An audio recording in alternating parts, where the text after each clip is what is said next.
They didn't even put the fucking referee's name on there because they knew I was going to go after him.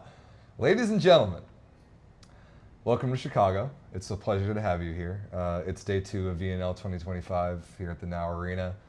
My name's Rob St. Clair. This is Everett Delorme. Don't worry about Everett's wardrobe. We'll get to that in a second. We had 2 matches here tonight. Please only talk about men's volleyball. What a unique DM that is to receive. Everett is taking a break for you all for a moment. You should all be so lucky that Everett is taking a break from responding to the haters in the Discord to talk to you all on this very show and probably address some haters in the chat as well. Don't worry, we will get to the United States versus Canada. But we're going to stick chronologically. We're going to talk about the first game, at least for a moment. I don't think there's much to talk about between Brazil and China today. I mean, no. Brazil, I mean, here's the best thing is that if you want a full comprehensive recap of that match, just go watch Rob's interview with Heinen. I'm sure he's going to tell you other things, including how Lucas Bergman is going to be one of the next big things, which I actually don't disagree with. Lucas Bergman was actually decent today, but today it was just a Brazilian masterclass. The ball control was there. Cachopa was in his absolute bag. Allen was fantastic. What was he like? He had like 19 points today. 16 for 22? 17 points, 12 for 19, 4 stuff blocks and an ace. And that's in 3 sets. That is 3 clean. easy sets. Yeah. The third wasn't quite as easy. No. And that's my biggest takeaway from what Heinen said was that he was like, when you get a chance to play against Brazil, every set that you can play against them is a huge opportunity. And he wished that they had capitalized on that third set to get another set of like experience. And he's not wrong. In fact, I think he's spot on. But like this Brazilian team, they hit 48% efficiency today. They took care of business. China played a significantly different lineup than last night. Well, they had to. Yeah. They had just gone through a 5-setter. They had guys get banged up. Their best opposite was dressed as a libero today. Then their best middle blocker like tweaked something in the middle of the game today. Like China today never really had a chance. No. I don't think that's like really reflective on them so much. Honestly, I honestly thought they actually did a decent job given the carousel that they have of guys going in. Number one, the opposite who came in when I don't know his other names. I apologize. I thought he actually did a pretty good job. He's a way different look than John Schwang. He doesn't have the arm on him, but he's got a lot of length and he makes some like pretty good shots. I mean, he was 15 for 34 with a total of 6 errors. Wen Ziwa. So I actually thought like he did a pretty good job. China has some really nice pieces all throughout the lineup. It's just getting them together, and they're really disciplined. But today, like Brazil's really cooking right now. Oh yeah. Brazil made us look like children yesterday. They made China look a little childish today too. Cachopa is running the offense smooth. He was forcing a lot through the middle. Judson was pretty good too. But it was just a general opening of things up for the Brazilian offense. And they also looked like they were having a lot of fun. They did. I mean, Adriano came in off the bench at, 24-23, his first action of the game, match-winning ace, and like the celly afterwards. Like the vibes are good with Brazil. Now they've got a significant uptick in competition. They've got Poland and Italy over the weekend. So that's going to be quite an increase in level for them. But if you want to hear about China, go listen to Heinen. He'll tell it way better than we ever can. Brazil right now, I think, is the absolute model for a younger team, the type of volleyball that a younger team should aspire to play. Yeah, I mean, younger team is pretty relative, especially when you're looking young in terms of experience. International experience. But even then, they've only got a few pieces in and around their lineup that's young. Because you've still got Cachopa, who's been around forever, and I think he's been to like 2 Olympics now by this point. At least one. Like Flavio has been around, Allen's been around, Darlin's been around. Who do they have on the left side? Honorato was really good tonight. Honorato, this isn't his first. Same with Mikey. So other than you have Bergman and Judson, it's not a young team.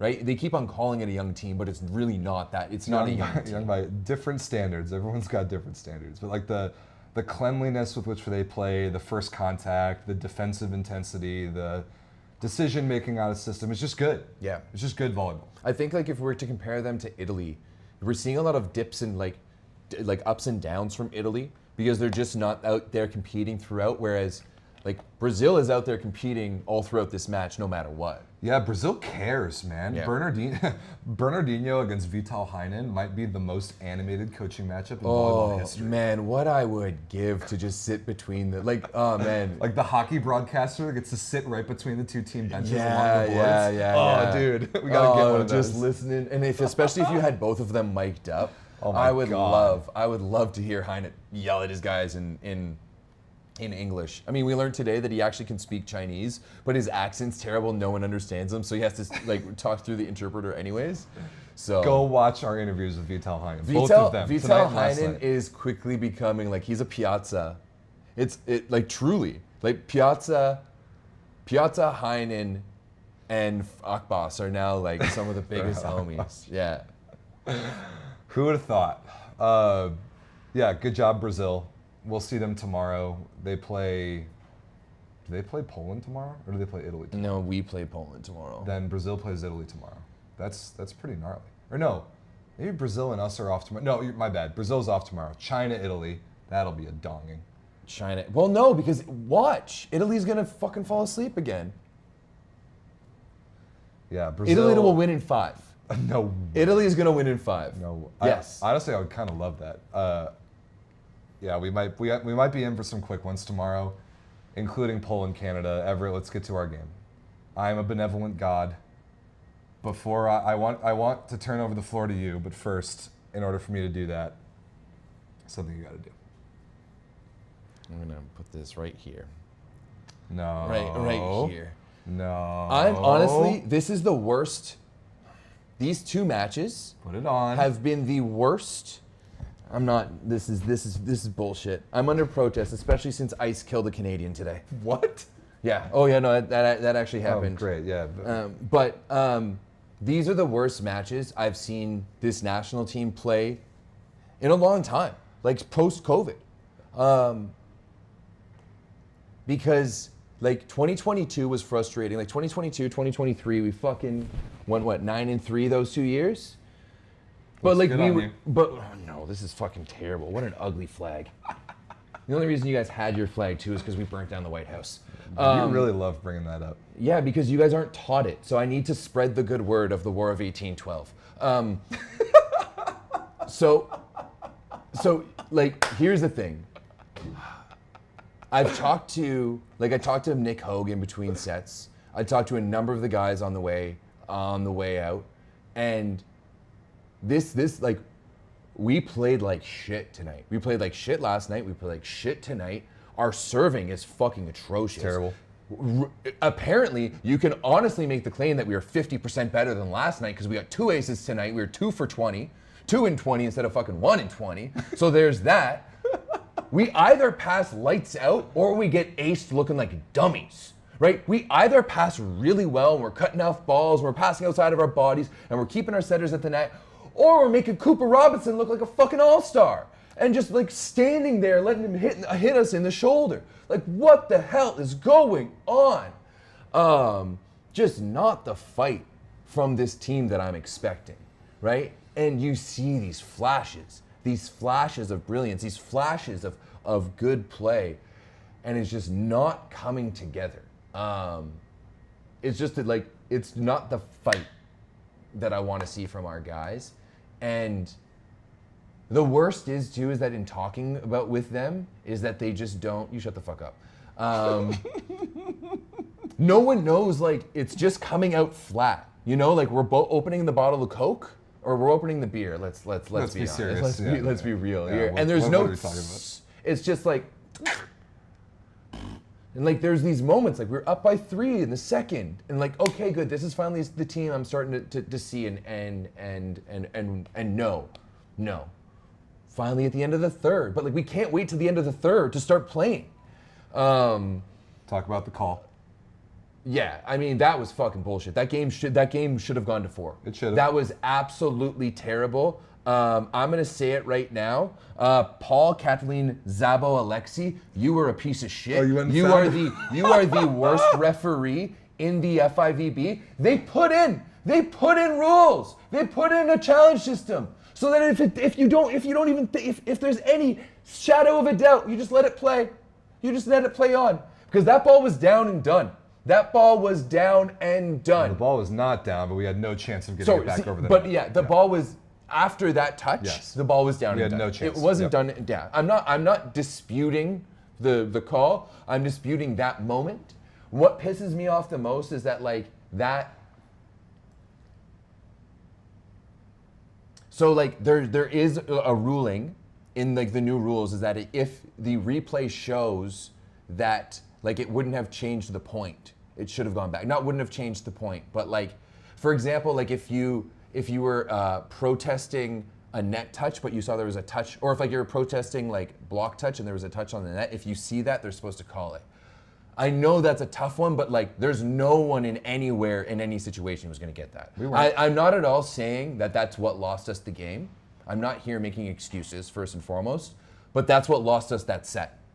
That's what lost us the third set, and that game should have gone to 4. It should have. That was absolute horseshit. However, that is only 10% of why we were bad, right? That we were bad overall. On the like passing was whatever. Yeah, I think only a few more things I want to say about it.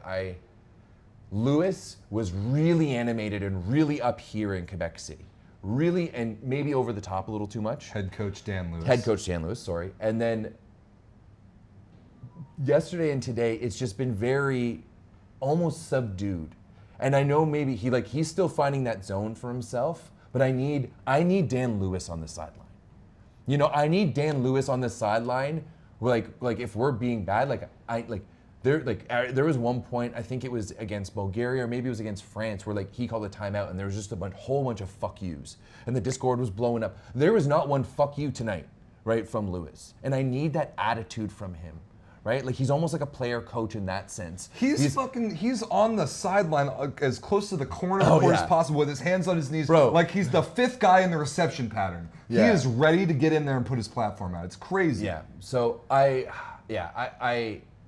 would have wanted to see a switch to Xander Ketrzinski a little earlier. Yeah.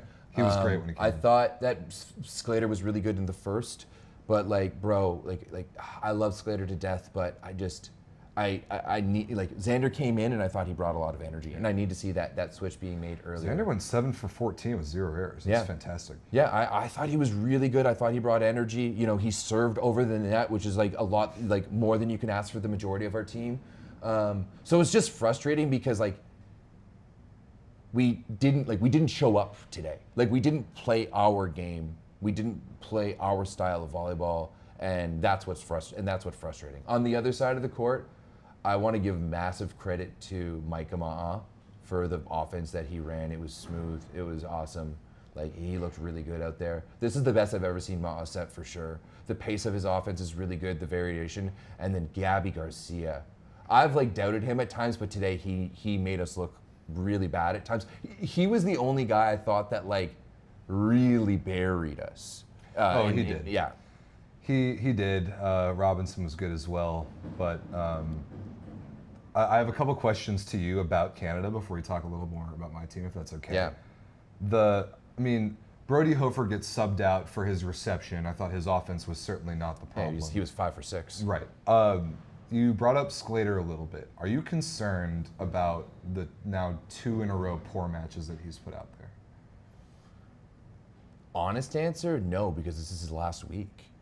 Good point. Right, like it's if he was our guy, I would be concerned, yes. But Sclater's here as a little bit of a tide over, and I think Xander's ready. I agree. Every time he's come in, like he got the start against Argentina, I thought he was fantastic. He came in really well against France and Bulgaria and brought some energy. Maybe not Bulgaria, I think it was France. And tonight again, even last night too. Like I thought that I think Xander's ready to be our guy on the opposite. I think he understands this new game. He can play physically. Like Sclater killed us in the block. His blocking wasn't great tonight. And it was just like, this is why I know Cooper Robinson had a pretty good game, but he was way less effective in the third set when Xander was in there blocking on the left side. There was just so much an overload. And like, why not? You've got Luke Herr and Sclater. Like, everywhere else, we've got big blockers. Why not just overload it to the left side? And that's exactly what they did and shoot up on us. So no, I'm not worried about his 2 poor performances because I know that Xander's our guy. Not no, but I know that Xander can be our guy. Okay. And I'm also very, like, I also know Slate, and I also know he can bounce back. And then I want to ask about the setter position. You brought this up in week 1, and I think you brought it up tonight that you wanted to see Max Elgert come in and set sooner. I wasn't as, to me, it was less about what Luke was doing with the offense necessarily, and it's more about what other guys were doing with the balls they were getting. I do think there was a few miscues in there, but I wasn't as upset with the offense that Luke was running as opposed to everything else that was happening. I felt we forced the middle a little too much. Like early on, we gave those back-to-back balls to McCarthy, and like he missed them. I was really proud of Finn though, because he had a terrible first half and then really picked it up. Much better. Our energy and level rose when his energy and level rose, and he's gonna have to realize, and that may be the way we are right now, that they're like that's how it's gonna be. Like we're gonna like ebb and flow with how he is, and that's a lot of pressure to take on, but that's also the role. It's his job. Yeah. Yep. That's his job. So yeah, ultimately no, I'm not too worried about Sclater out there. All right. I do think that this game was determined by Canada's level. Yeah. 20 aces and 20 errors and 2 aces. That being said, like USA checked all the boxes. Agreed. Like it's not like we like you guys were doing your job and we weren't doing ours. That's exactly how I would summarize it. We did our jobs. So the interviews that are coming up, which I think you guys are going to enjoy, are Cooper Robinson, Gabi Garcia, and Karch Kirai. And Karch talked about accepting the gifts that Canada was so generous and kind of like a housewarming present. You guys gave us 20 free points and what was it, 8 unforced errors, whatever it was. Also, just the one thing that I hated tonight from us is that anytime we got a free ball, we weren't converting it. We were really bad at converting gifts tonight. So, Yeah. sorry, I apologize. No, you it's fine. continue. You were right. Accepting gifts is an important part of volleyball. Sometimes you get them, and when you get them, you really need to take advantage of them. I thought we did our jobs very well. It was the match that we've been waiting to see as American fans from Gabi Garcia Fernandez since his renaturalization. The consistency of that match to match is obviously still, like, the jury is very much still out, but tonight he was awesome. He was playing with so much confidence. His line range, I thought, was terrific. His line shot was beautiful. not only his ability to hit the line shot, but his thumb down off the block was really fantastic. Yep, his tool shot off the outside edge was really good. I think his connection with Mike Ama'a is improving quickly, and he talked about that in the interview that you guys can watch in a little bit. And then his ability to at least sometimes mix the ball up and exploit a late blocker in a seam, hit the ball across his body. Even the blind shot that he hit last night cross court was gnarly. The one that won set number 1 right on the sideline, deep cross, really good. So all of this is promising. It's improvement. It's the continuous improvement that I'm looking to see. I thought Cooper Robinson was really good, and I loved how he rose to the various moments tonight after last night when he came in and by his own admission he was not good. And he told me about that tonight. He said that Headband Cooper Robinson, just not a thing. So Holly Wong, big shout out to her. She's one of the best in the business. She's worked with UCLA intently. She knows well. She said that Cooper, like if Cooper starts playing badly without the headband, he'll put on the headband, change the vibes, play great. He starts playing badly with the headband, he'll take off the headband, change the vibes, play great. Whatever, he needs just like a little vibe shift sometimes. Last night he wasn't great. He knew that if he was going to get the start tonight, which he did, he needed the mindset shift. He needed to capitalize on the opportunity, and he did. And the moment that I liked the most was when he was putting pressure. He was putting the service pressure that got Brody Hofer subbed out of the game. He aced him at least once, I think maybe twice in the same run. Brody was not bad on offense, like we said, but he couldn't handle serve reception, and Skylar Varga came in. And there was just kind of a fire that lit in Coop's eyes in that moment. Not only was there the identification of there's a new guy in the reception pattern, you got to give him the ball, but there's the history with Long Beach State only a couple months ago, and just like that moment that was presented to Coop that I thought he rose to was really cool and was really promising. And overall, I thought our guys embraced there was a half decent atmosphere tonight by American crowd standards. And I thought we embraced the kind of extra little bit of feeling in the USA-Canada rivalry. I think it meant something tonight to both teams, and that's cool. because for one, I think it means there's respect and that like the game matters, and I want this game to matter because it's fun for both of our countries if this game matters. Yeah, except when we don't fucking show up. You didn't show up. That's that what sucks. like as oh yeah, like no, we as like Gabby, like you asked him in the interview, and you're like, if there a bit of a rivalry, and he's like, yeah, like these guys have beaten us a lot in the past few years. Yeah, he referenced last year's Pan Am Cup. Yeah, and I mean, that was his first year on the roster, but it's happened, multiple times over the past few years. So yeah, I'm like, this was not the team that we came to know or got to see in Quebec City. I'm wondering if maybe our team actually got left in a box somewhere in Quebec City. I think it's kind of what we talked about last night. Maybe in the long term, or probably not in the long term, in the middle term, Canada's success playing at home in week 1 is like a bit of a rose-tinted glasses on the reality that sometimes you have to go to a gym, either here against a hostile crowd, or even more so yesterday. Hostile, yeah. Yes, yesterday is the better example, when you're in a random gym in the middle of nowhere and nobody gives a shit about you, and you have to manufacture a way to care about. Well, yeah, like I even said it in the 9x9 this week that this is going to be a much more difficult week for us. It's like how like we're not at home. You don't have 12,000 fans behind you, and where do we find that energy? Where do we find a little bit of that fuck you attitude? And we didn't have that tonight. And I thought tonight of all nights that we were going to be able to show up with it, and we didn't. And that's the most disappointing. And it's not like for me, it's not necessarily like a blame fest. Like there's no there's no one where I can be like, this one player is just not up to task. Nope. I just thought that the execution on so many levels, I mean, I don't really want to go into specifics on it. It's just frustrating to see the boys not really compete. Now we have to go against fucking Poland tomorrow. Yeah, that's tough. Holy tits. That's tough. A couple more things about my team. I'm skeptical about the 6-2. I asked Karch about it. He said that it was it's very much experimental and good. It should be. This is the time to experiment. Did they with run a things. 6-2 tonight? Yeah, a little bit. I think all 3 sets we brought in this delayed 6-2 thing where you have the 2 opposites when one is serving, then you bring in Quinn Isaacson to set. This tonight it was with Kyle Ensing. The offense when we do that has not been great the last 2 nights. So that's it. I have no problem with them continuing to do it and learn about it. I just haven't loved what I've seen from it so far. What I did love that I saw tonight was Merrick McHenry in a couple moments. Especially I thought he was really good tonight. He was. I thought McHenry actually, I know I praised Gabby earlier, but I thought McHenry was really good. I think there's a lot of personal things in these, There is. There's the Kofi McHenry talk. And the so 2 that UCLA was, middles. and that was what punctuated the match. Like the 2, I won't say the 2 last great UCLA medals, but 2 of them.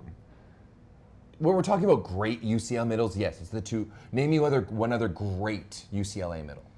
There's been a lot of really good guys in there, but there's only 2 UCLA middle, whatever letters I just said, that are out there playing pro and on the net. Yeah. So after the gift that we got from the officials prematurely blowing a whistle that triggered the overtime in the 3rd set. What punctuated the game was Merrick McHenry stuff blocking Kofi Jimma one-on-one.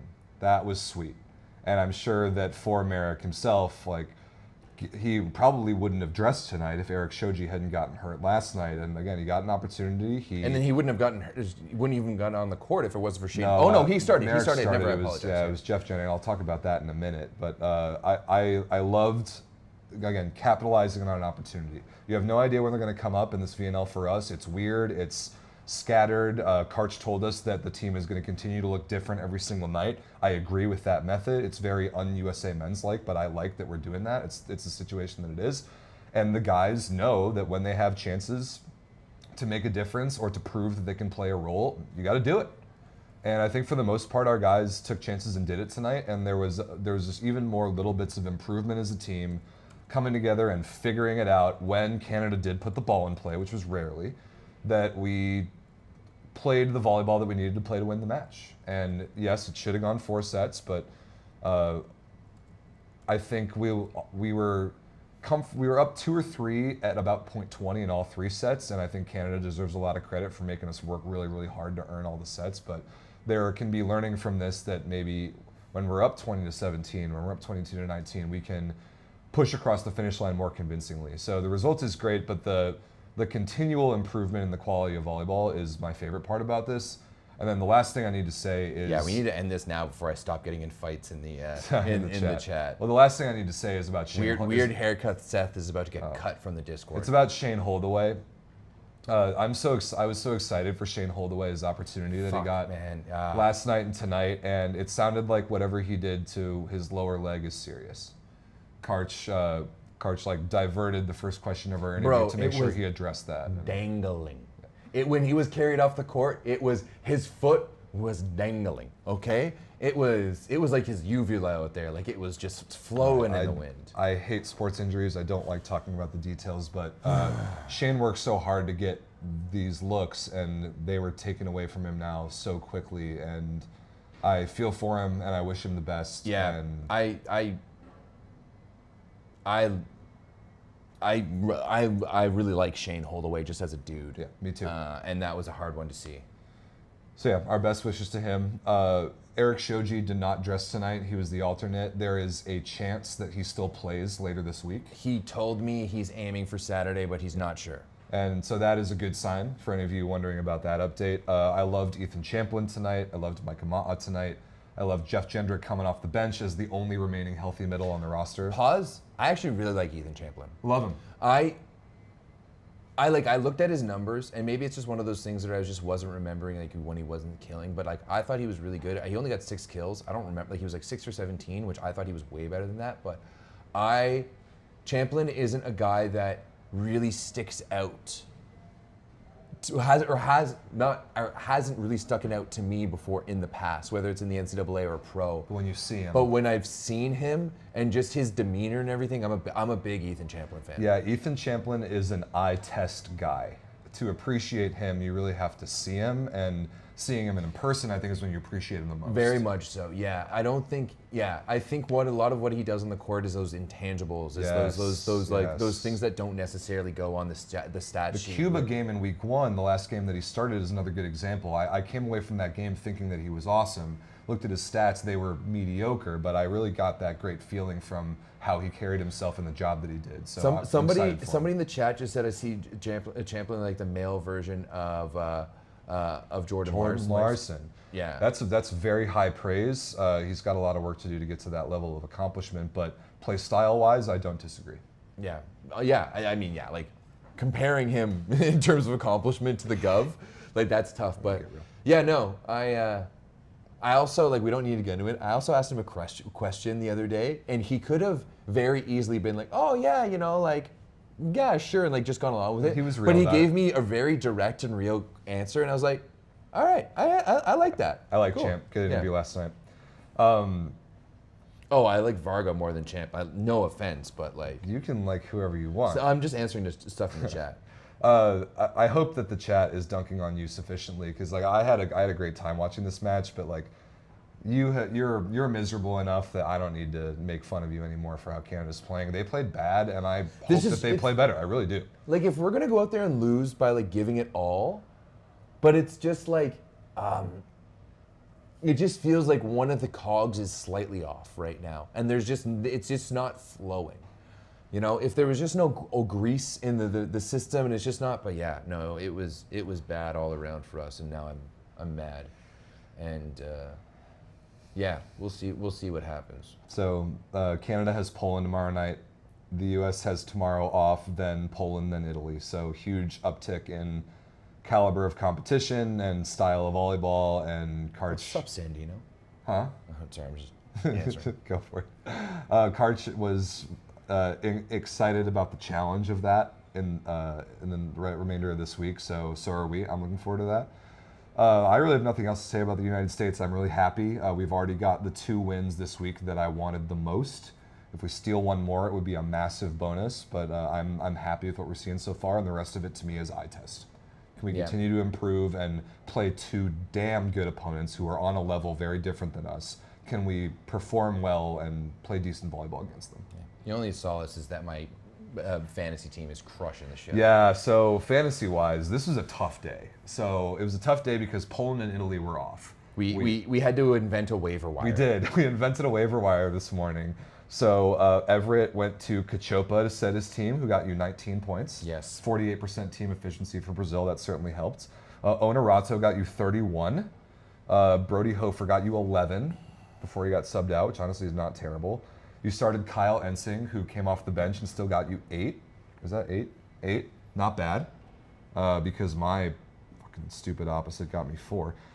Your guy Lee in the middle, who was so good last night for China, he got hurt in the middle of the game. He got you 13. Finn McCarthy got you 38 points. He was looking real bad for me at the beginning, and then he really. You mentioned first half, second half. And then you picked up Chu, the Chinese libero, on the waivers, and he got you 6 points. He was night and day. He was so good last night, and he was terrible. There was like literally at one point, someone in the Discord was like, "Chu is the worst libero I've ever seen." It was like, "Are you serious?" And I guess I hadn't really been watching the game, and I looked at his stats, and he had been served 10 times, and he was bad tonight. He was 10% perfect, 10% now, positive. I will say Brazil relentlessly served China short.